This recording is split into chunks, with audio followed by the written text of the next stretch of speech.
All right. My name is Alan Gorky. Thank you very much for staying throughout the entire day. I've had such a wonderful time at the TLT Symposium. And I'll thank the committee in advance just because I want to make sure that they get recognized for all the hard work that they put into the event. But thank you all for coming today. It wouldn't mean anything if all of you weren't here in attendance and contributing your ideas and your thoughts and your willingness to make those connections and follow through with them throughout the year. So again, my name is Alan Gorky. I'm from Education Technology Services, and I'd like to introduce the panel today. Anthony Robinson is from the College of Earth and Mineral Sciences. Annie Taylor is also from the College of Earth and Mineral Sciences. Cole Camplice is Senior Director for Teaching and Learning with Technology. Keith Bailey is Associate Dean, right? Assistant Dean in the College of Arts and Architecture. Anna Davinsky is a faculty member in Arts and Architecture, and Angela Dick is one of the instructional designers in our group who's working on some of the other MOOC projects. So what I'm going to do today is I'm going to start off with a few questions that I have prepared for the panel that will help give you some context about our MOOCs at Penn State, and then I'll open it up to the audience. Just because this is being streamed into the next room and being recorded and streamed on the web, I'll repeat whatever questions you guys ask. So we won't be running around the mic. I'll just listen to it and then repeat it through the mic, and then we'll go from there. So first off, I'd like to start off with a question for Cole. He and I have been involved with, you're okay, in some discussions about MOOCs for a very long time, but those heated up very recently through a group called the MOOC Strategy Group. And a lot of people, whenever we say that Penn State is getting into the MOOC business, ask, why? What do we hope to gain from that, especially since we have such a successful online degree granting program in the form of the World Campus? So, Cole, I thought maybe you could start off by addressing some of the strategy issues. I'll do my best. This one's working? So.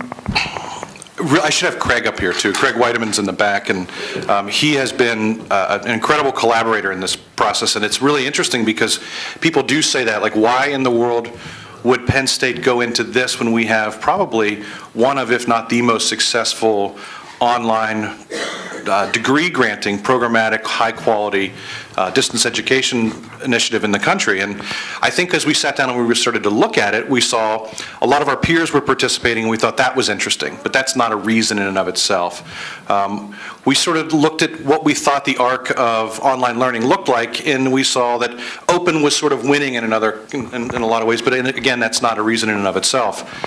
We really felt it was critical for Penn State to think about what it looks like to be a 21st century land-grant institution, what it looks like to embrace the idea of this thing, to see how it would work in the interplay with World Campus. That was a really big driving factor. Like, what does it look like to be able to deliver to 10, 20, 30, 40,000 students and make them go, wow, Penn State has some of the most incredible online learning opportunities in the country.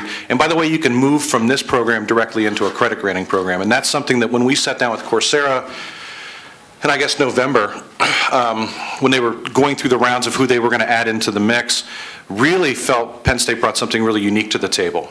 I mean, we've been in this, the World Campus just celebrated its 15th anniversary.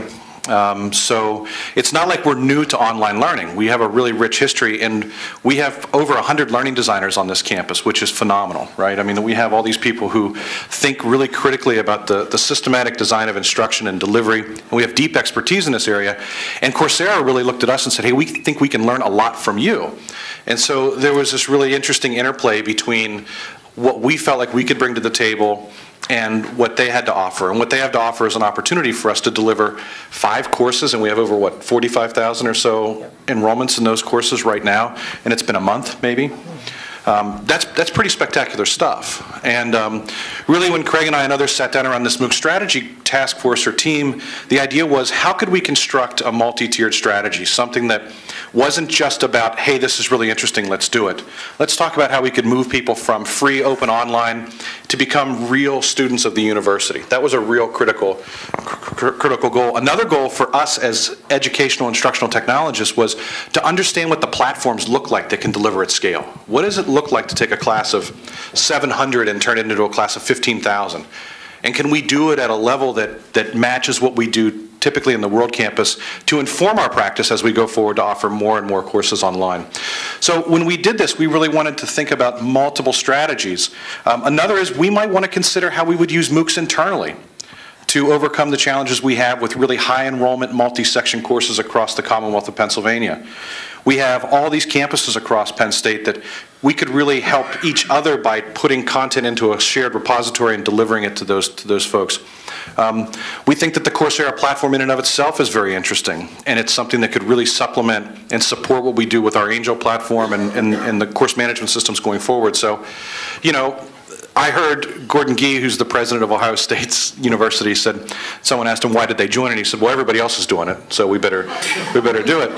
And Craig and I sort of laughed about that, and then we heard the president of Duke University, they asked him the same question, and he said, you know, at Duke University what we do is we attempt to cultivate a culture of curiosity. And that really resonated with us. It really resonated with us, and it resonated with us enough that we would take a look at the risk profile associated with this and say, this is something we need to, as an institution, be curious about. And we want to give our faculty and those who want to participate in learning at Penn State that critical opportunity. And I think that those are sort of, you know, some of them are philosophical, but some of them are highly strategic in the way we wanted to address this. Thanks. So if, as we go through this session today, we actually have a hashtag here, the TLT MOOC. If you happen to be on Twitter, the people in the room will have an opportunity to ask questions directly, but if you would prefer to ask them that way, Hannah's going to be monitoring that. Thanks, Cole. I think some of the other reasons that we're getting involved with MOOCs, you'll begin to hear from some of the other teams that are working directly on this. So what I'd like to do now is play the video that we're doing for the art course that we're putting up, and then I'll have Keith and Anna talk about that one.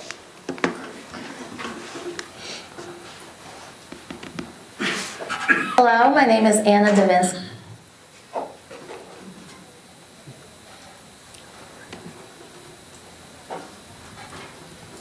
I'm the instructor of this course. This course is designed specifically for students without any previous artistic background or students interested in gaining more art knowledge. In this course, you will learn about various art movements, artists, and their artworks. You will also be learning to think, discuss, and write about art, and also making art. There will be a wide range of techniques that will allow you to make your own artwork. The main goal of this course is to encourage creativity and development of personal style. As you progress through this course, I hope you become more open-minded to what art is and can be. I hope you enjoy. So with that, I'll turn it over to Keith and Anna. Okay, well, first of all, we have a whole bunch of people here, and right now I'm seeing our enrollment is at 15,909 in the course, so if we all enroll right now, we might hit the 16,000 barrier, so... What a cheap ploy that was, by the way. By the way, he just wants to be, he wants the art course to be #1 by the end of today. Well, yes. So... Admission #1. Admission, yeah, no. So, I mean, one of the reasons why we did this, first of all, if you go out and look at the Coursera platform, there was no art out there. So there was no idea of art making or, you know, art principles or things like that out there. So we wanted to really explore, like, could we do this? Could you take it from just not only doing it online, which was in question just an online education, but could we do it to the masses? And could we create it through Coursera or another MOOC platform of some sort? So, can you pull that other document? Yeah. You know, that was one of our kind of pieces behind this, is that, you know, as we've been doing Art 10, which was our first course in the College of Arts and Architecture online from the eLearning Institute, it was like, how can we take this and move it to the next layer? And what can we do to explore new techniques, technologies, and approaches? And So from my standpoint, one of the most critical pieces was, what does this actually mean to us as an academic home? So earlier today, Anna, Angie, Megan had talked about the iPad Art 10 initiative and kind of looking at, we used this core content and produced it in an iPad initiative. And what does this all mean as we're transforming this content into these different forms? And how do we need to market it, and how do we need to approach it from an academic standpoint? Because it becomes very disruptive to think that all of a sudden we're going to put out all of these different versions of it, and this is a credit-bearing course here at University Park and through the e-learning cooperative, and students are paying $1,500 to take that course, and now all of a sudden are they going to be expecting to get credit for it? So, these are the academic decisions and conversations that we're having in the dean's office, just trying to figure out how we consume this stuff and how do we differentiate it. So one of our first tasks was to, let's look at these things and let's strategically look at the differences between these so we can communicate them and understand them, not only for ourselves academically, internally, but also for our own faculty. As we're exploring this, we need to justify, well, why are we taking this core content that we have within our own curriculum and making it widely available to the world?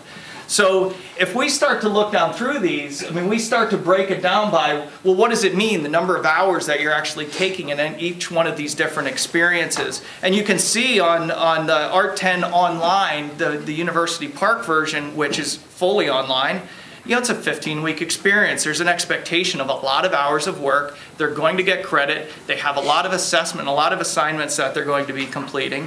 If we go to the iTunes version, we're taking that core content, making it freely available, much like a textbook, but in a more interactive form.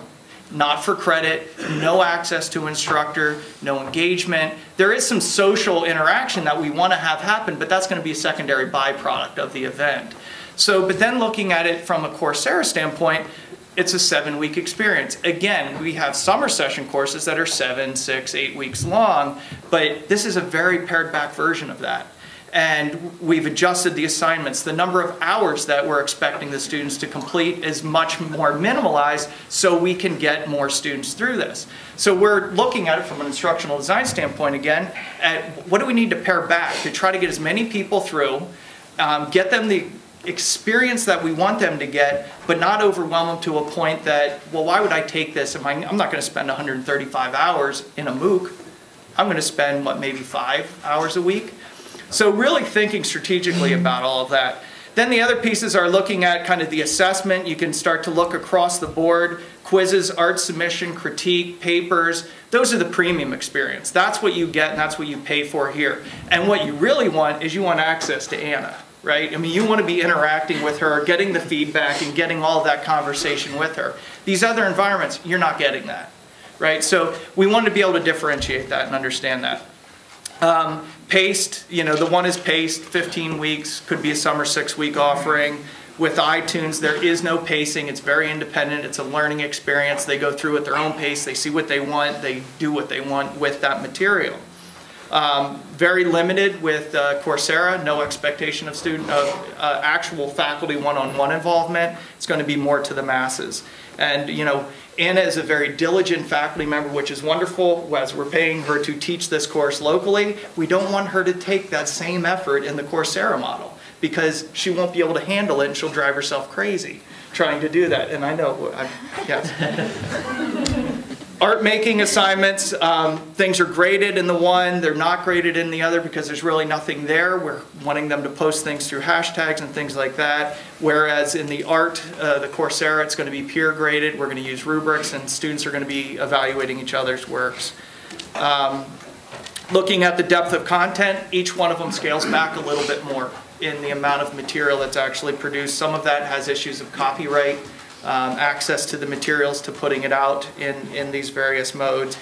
And I won't get into it today, but each one of those approaches has a very different take with copyright and how we're dealing with the images within each of those environments based on the delivery of the materials themselves. Delivery platform, Penn State, we have a closed environment, something that we produce locally and deliver to the students.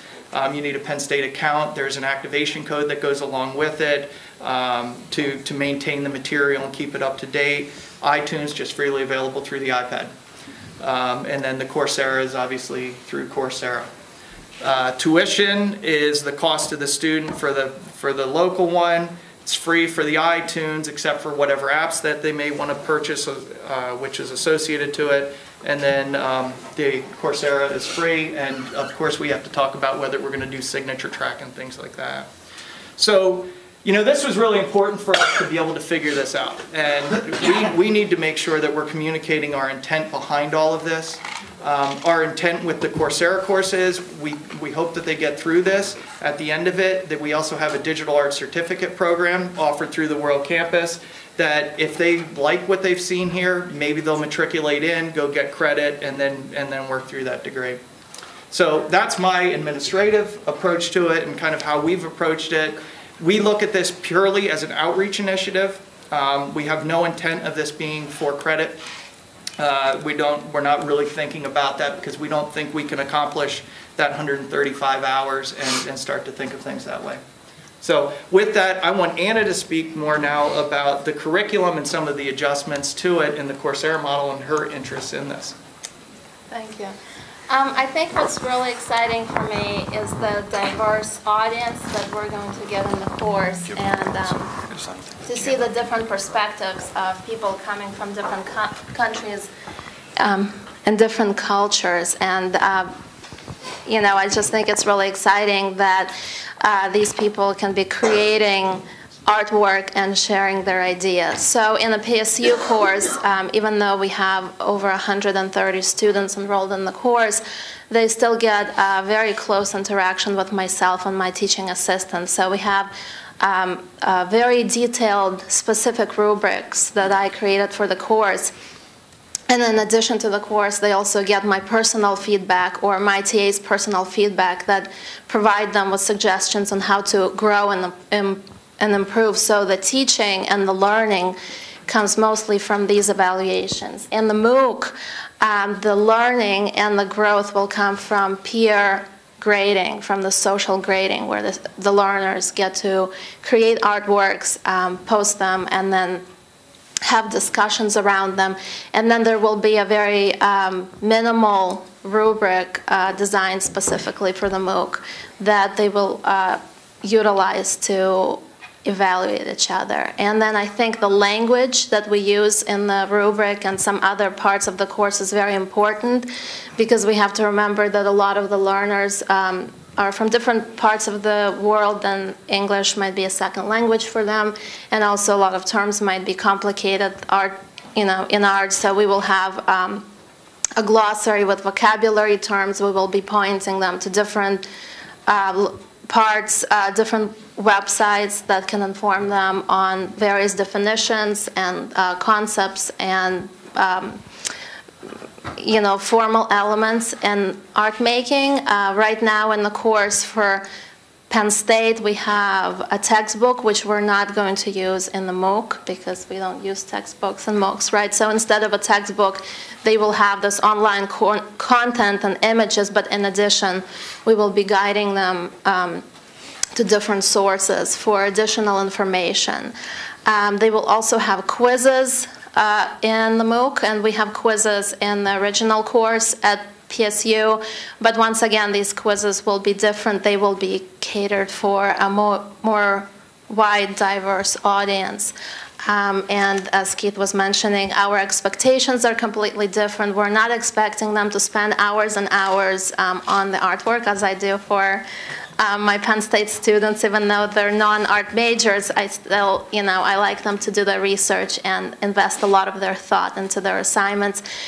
These are much lighter assignments, and I want people to feel comfortable expressing themselves creatively, and I'm really interested in seeing the growth, the creative growth and the growth in skills as the learners progress through the 7 weeks of the MOOC. So I think this will be a really interesting experiment, and we will learn a lot from it, and I think it will also help us in the future offerings, and I think that will be great. Thanks. All right, thanks, Anna and Keith. Now I'll switch gears a little bit and talk about the course that Anthony's working on. This course, Anna's course, is planned to launch in May, so it's actually a very quick turnaround, but I think the fact that we already have a lot of the videos is a real big help there. The one that Anthony is working on is going to launch in July, and that one's brand new, right? Yep. Good luck. I'll play the video.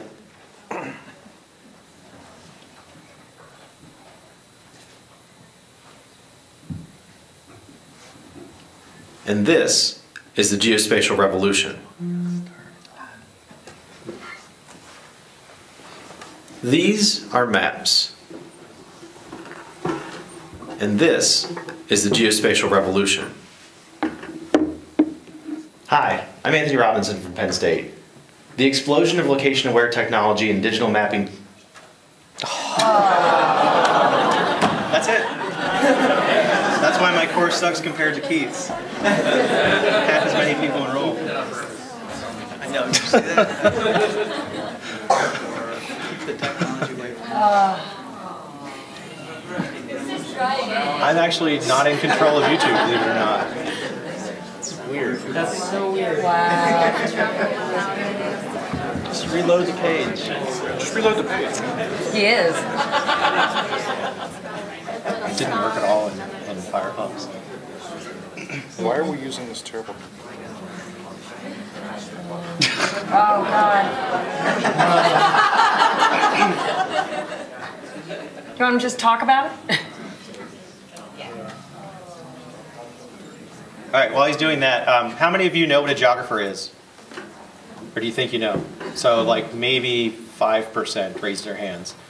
And of those people, does that include people that study where place names are? Is that basically it? Or have all the maps already been made?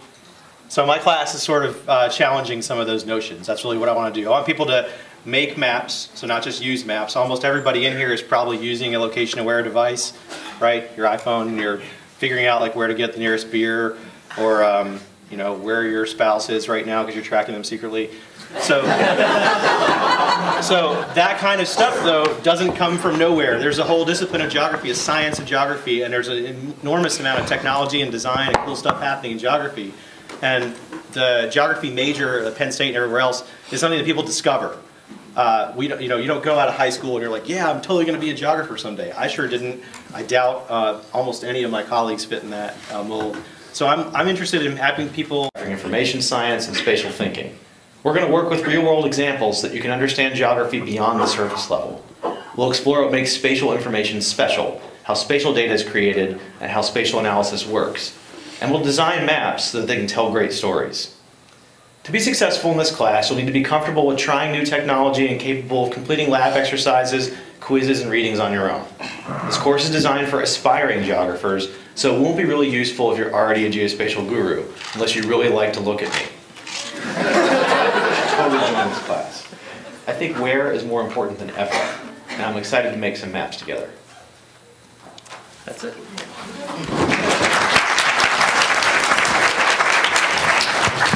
By the way, Anthony made that himself in his basement.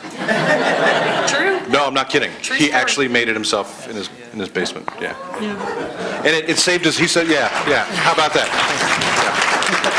He actually said it saved his marriage because he was finally able to put all the gear that he had purchased over the years to use. And he was like, see, this is what I do with this. Yeah, this is why I bought an expensive camera at Christmas. And yeah, I'm a photographer and I have a recording studio in my house for music stuff. So I was able to use all that stuff on a long Sunday, which is not how I plan on actually doing the production for the rest of the class. But we had a pretty small amount of time to prepare these things after we got greenlit. So that's what had to happen to make it happen. The one thing I'll mention before I yield my time, because I want to hear the questions for sure from the audience, is that my class is a little bit different in that it's shorter, designed for really basic stuff. That's maybe not that different. But it dovetails nicely with our online programs that we already offer in geography. So I'm director of our online geospatial education stuff, which includes master's degree programs, several certificates, lots of classes, deal with lots of students. So this could be a gateway for those programs, ideally. Anecdotally, I've had a couple people, actually prospective students, contact me because they saw the MOOC. So, yay, that worked. The other thing that's a little bit different about it is that I've got an industry partner that's helping. So Esri is the world's biggest geographic information systems software company, and they've committed to supporting on the technical end the use of ArcGIS Online, which is going to let people in the class do some basic mapping and analysis beyond what you can do with simple stuff like Google Maps for sure, in the browser using JavaScript, so you can run across platforms, and they're willing to commit a lot of engineering to making sure it doesn't blow up when thousands of people hit it, which, as those of you who are paying attention to MOOCs, for example, you can't use Google Docs, turns out, with more than 30 people. So, Something to remember. yeah. Just to add to that, so Anthony and I work together in the College of Earth and Mineral Sciences, and we're fortunate to actually have 2 of the 5 MOOCs. So we've got this incredible mapping course that you've just heard about. We also have an energy and the environment course that Richard Alley will be teaching. And the other thing that's a little different about these that I just want to highlight, as Anthony said, you know, we do have existing degree programs, certificate programs that these courses can serve as kind of a teaser. You can say, oh, if you like that, have we got a program for you? But we're also going to be experimenting with our 2 courses with credit by portfolio assessment. So Anthony's MOOC, we are planning on it being, and he can correct me if anything's changed, the equivalent of a 1-credit course. So it would be kind of a pre-course to his existing certificate and master's degree program. Richard Alley's course will be, his MOOC will be the equivalent of a 3-credit Penn State course. And April Millay is working with him as his learning designer and really making sure that our experiment with that course is, can we develop one course once and use it twice? Can we get double duty out of the MOOC and the Penn State course? Richard's course, the Penn State version, which should be the same as the MOOC, but with more instructor interaction, will actually be the first course in a 5-course certificate program. So if a student successfully gets their credit through credit by portfolio assessment, they'll be 1/5 of the way through that certificate program. So in that sense, it's like the lost leader at the grocery store. We're hoping that we'll make it up in volume, get more people into that certificate program that might have had eyes on it otherwise. So thank you. We've gotten 3 really, really good questions, apparently, according to the attached to the hashtag. And I'll get into the first one here, and directed towards Cole. Why did Penn State choose Coursera? Yeah, it's a really good question, because there are other providers out there. There are other people that we could partner with. Well, okay, so we stepped back when all this happened, right? We weren't part of the original 4. We weren't part of the second 24. We sort of watched, and I think a lot of that had to do with, because we had World Campus and we were thinking, what does this long-term play look like? But as we watched, we discovered that these providers are different, right? And Coursera offered something that Udacity didn't. We wanted to be able to, as we do with most things, think about this strategically as Penn State. And another one of the questions I saw flowing through had to do with brand. Mm-hmm. And, you know, would this disrupt the brand? And I think one of the important things here is Coursera gives us a really good opportunity not to control the brand, because that's a silly thing to try to do. I hear people say that all the time, we're going to control the brand. But what we wanted to be able to do is we wanted to be able to extend what we're really good at, and that is systematic instructional design, working with really smart faculty members. Coursera gave us an ability to link faculty to instructional designers as a core asset. Udacity, in a lot of ways, goes directly to a faculty member and works with them as a free agent, per se, right? You know, so it's like, hey, why don't you come and make a course for us, and we'll deliver it over here, and we might even sell it, we might do these other things. Coursera has a very different approach. We liked that. It was started by 2 faculty members at Stanford. They speak the language of higher education. They are really academics, and I think that they'll stay that way until their venture capital investors come in and say, hey, it's time for a real CEO. You have to make more than $100,000 in revenue this year. edX, the other provider, was very different, right? We didn't feel as though we didn't have the imperative to make a deep multi-million-dollar investment as an institution into this venture. We didn't feel as though we needed to do that. We already have ourselves established. So edX has a different business model altogether. We felt Coursera aligned with our strategies and where we wanted to be long term, and quite frankly, they offered an amazing opportunity for us in their terms of service. This is a non-exclusive opportunity for us, which means that if Anthony wants to turn around and deliver this course via World Campus, via iTunes U, via anything else as we progress through this experimentation exploration, he can. And Coursera was very open to working with us. And right now, given the environment that we're all working in at the university, what we needed was a partner that allowed us the kind of flexibility that worked with general counsel and risk management to really understand our needs as well. And so, Craig, I don't think there was a single line in the contract that if we called on it, Coursera didn't say, yeah, we can manage that. So Coursera really fit, I think, the mentality and the direction we wanted to go in. Yep. Yeah. All right, thanks, Cole. And then for the two faculty members here, what do faculty want to learn from the delivery of MOOCs? And then there's a related question about research projects related to this. And Keith, I know you said something before about PhD students. So why don't you, do you want to start, or you or Anna? Sure. Okay. So coming from an arts college, one of the interesting pieces to this is the globalization of what's going to happen with this experience and the research that could come out of this from all of the different art making that could occur throughout the globe. And we actually hired an assistantship. Obviously, we did this in like 3 days because we didn't have much time. This has been moving very quickly. But we brought this person in, and we'll hopefully drive a dissertation for the individual. They're going to be involved in the creation of this. They're going to then be some support for Anna as this thing is being offered. And then hopefully it will drive a research agenda on the other side. So what a perfect opportunity to have our artist working with an art educator, mentoring that individual and gathering this data to be able to produce some research. So again, as an outreach initiative and a research initiative, this is just a wonderful opportunity for us.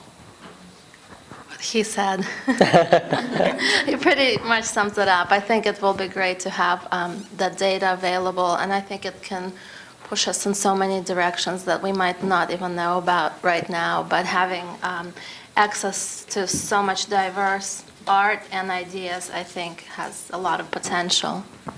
So this is one of the topics that actually came up during the MOOC strategy meetings that Craig has been organizing. As a research university, it's our business to explore new frontiers. And you know, if Anna is now using a rubric in a course of 30 students, that's interesting, but what happens whenever you take that same rubric and apply it to 30,000 who come from all 4 corners of the world? I think that's a really interesting research idea, and we're working with a faculty member in educational psychology. This is just happening right now, but he's very interested in peer evaluation and wants to get involved with this project. There's going to be a ton of data generated by this course, and his graduate students are starving for that kind of data. So it's just a great marriage. Anthony and Keith, and Anne, sorry. Keith. Yeah, just a minor difference.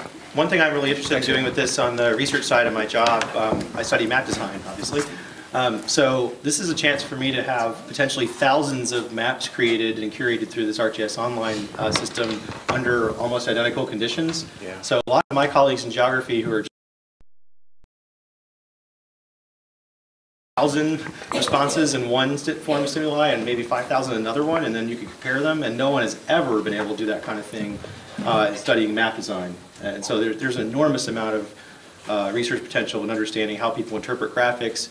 I'm particularly interested in the stories people try to tell with these. The last assignment that I'm asking people to do is to try to convince someone else about a spatial problem and tell a story using a map. I can't wait to see what thousands of those look like. That would be amazing. And no one has been able to do that before in a controlled kind of setting like this at a really massive scale.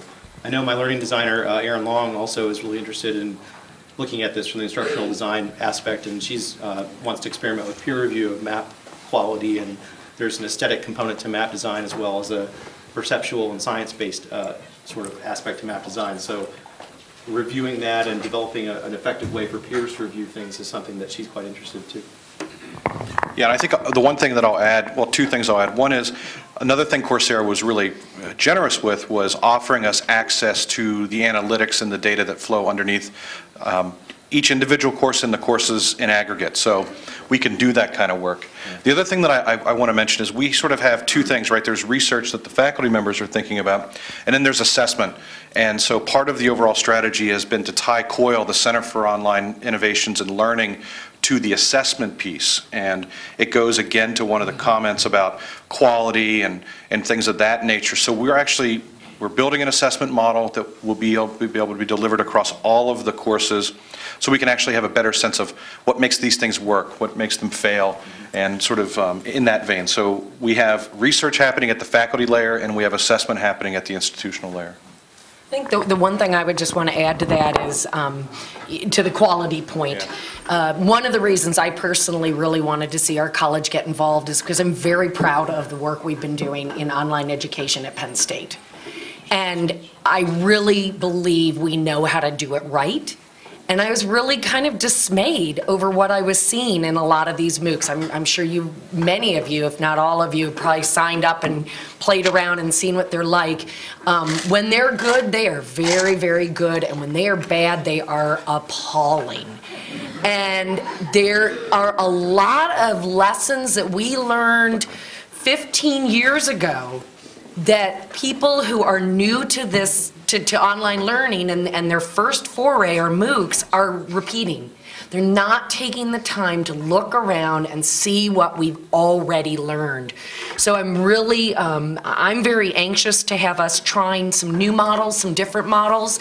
There was a presentation some of you might have gone to earlier today by some learning designers from the World Campus on text-first design and using media when and where it's appropriate. That's something very near and dear to my heart.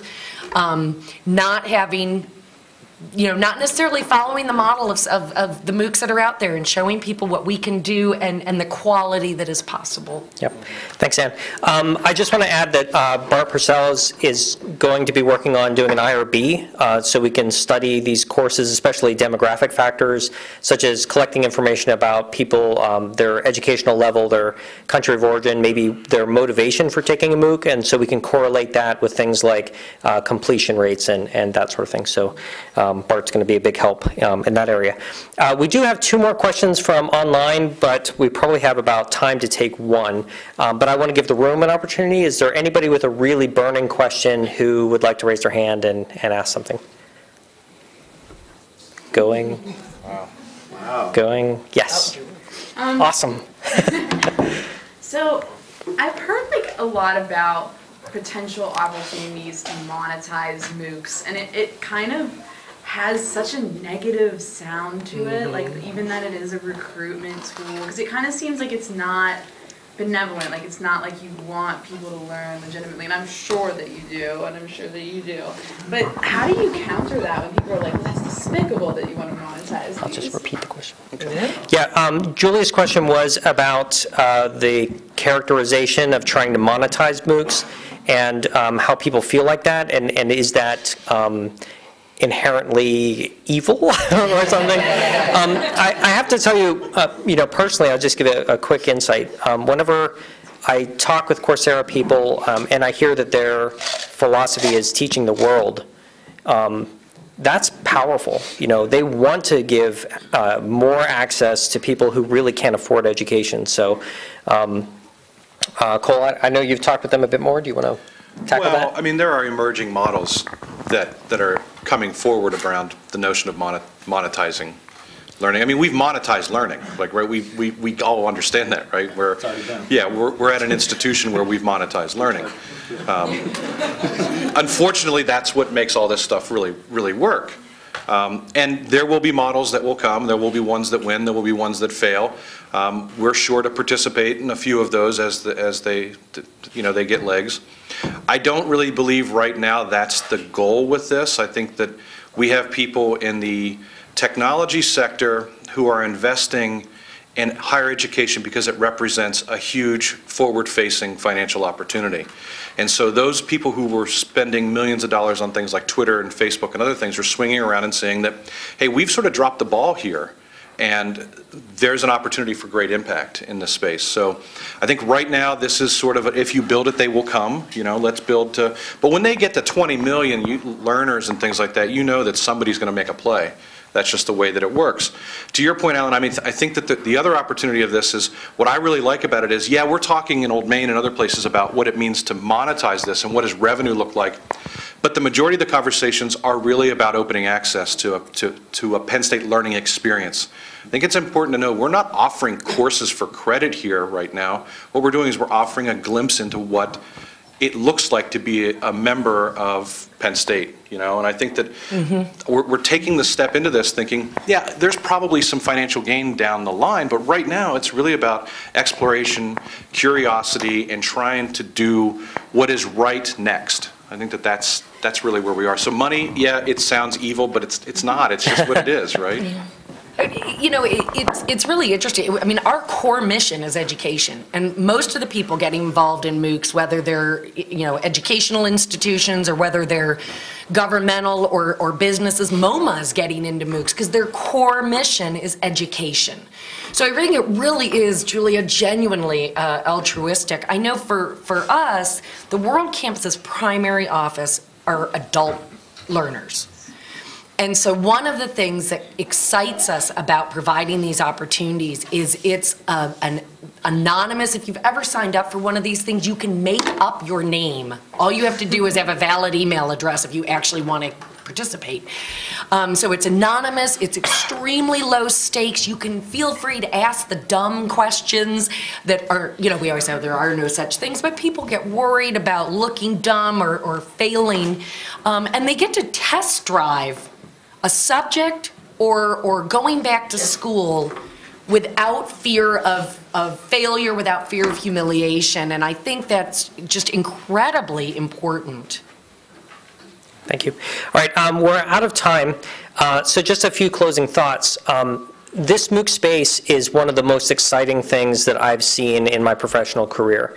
It's coming at us all at once, and the opportunities for research are so vast that I love it. The opportunities to educate the world are so vast that I love it. If we happen to drive some enrollments into the World Campus, so be it. I think I can live with that, and I think Greg can too. But I think our real goal, like whenever I've talked to faculty who've gotten into this MOOC space, they say that they want to do it because they want to do it because it's the right thing. I mean, these are people who really care passionately about teaching, and the opportunity to teach tens of thousands of students is just something that they don't want to pass up. So, you know, I really appreciate the work that they put into it. Can I say one thing? Yeah, go ahead. I want to say one thing, and I do want to recognize the fact that we couldn't be doing this as an institution if we weren't willing to be bold. And I think that that's something that is really, really astonishing to me, that, I mean, that our Vice President for Outreach, standing back there, has a shared vision about what it means to be curious as an institution to push this forward. And, you know, like you've heard people like Steve Jobs say, well, why are you going to displace the iPod with the iPhone? Well, he said, well, I'd rather do it to ourselves and have somebody else do it. And I think that a driving factor behind all of this is we need to understand what's next. And if we don't step into this space, you know, we could be in trouble. And I think that that's a real testament to the leadership at Penn State. We hear so much that the leadership at Penn State is weak at the moment, and that is so far from the truth. This has been an inspiring project to be a part of it this year. Well, you were saying when we were speaking with one of our keynote speakers that this is now an opportunity to just rethink everything. And I think that's what we're doing in this case. So thanks again to the panel. Join me in thanking them today.